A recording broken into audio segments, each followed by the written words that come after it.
Annotating a test is the process of breaking down a test question into smaller chunks, then expanding each chunk with a detailed description of its meaning based on key statements of information. We're going to further explore annotating tests and see how Miss McClanrock Price uses annotating tests in her 8th grade science classroom.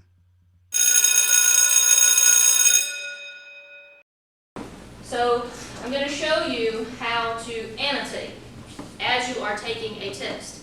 And you're going to write down statements of information that you know that will assist you on answering that question. So the study guide that I gave you, every fact on that study guide is going to help you answer these 14 questions today. Today is the very first day I introduced annotations. That is amazing. And they wrote that much.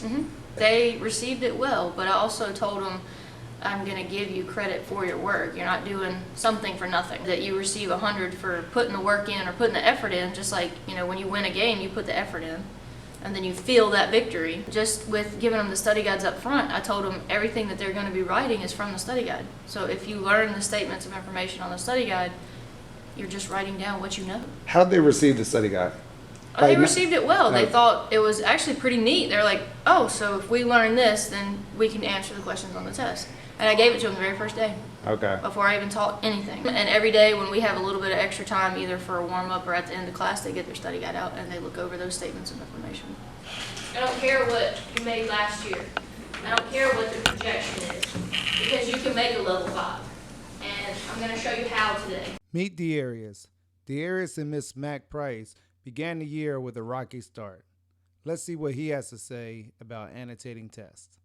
I think everybody just needs to just pay attention more and stop playing around. Okay. Have you been one of the ones playing around? Yeah, I'll be honest. Yeah. I played around. So what were you guys doing today? You called it annotating the text, but what is that exactly?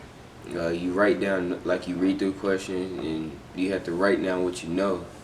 And after you write down what you know, you look at it and then read the question back over again, and you answer the question. How did that help you?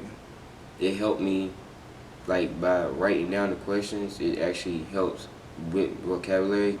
When I go home at night, I try to at least study before I do all my homework, and then after I finish with all my homework, I study again. When you say you study, what are you studying? I'm studying vocabulary. The vocabulary. Is that from that study guide that she gave you? Mm-hmm. Okay. All right. Can you tell me some of the things that are on the vocabulary sheet? Ice cores, they melt, and scientists, they use a drill to figure out how old the ice is. There was something on there, law of superposition. Law of superposition. Do you know what it means? Not really, but If I remember correctly, that's the one you drew the picture for.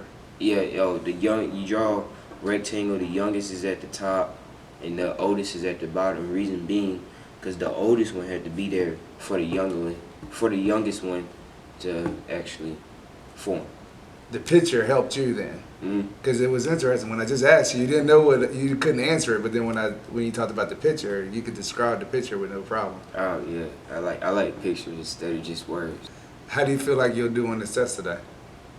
I feel like if I finish it and keep on writing my notes on the side, I think I'll really be good with it.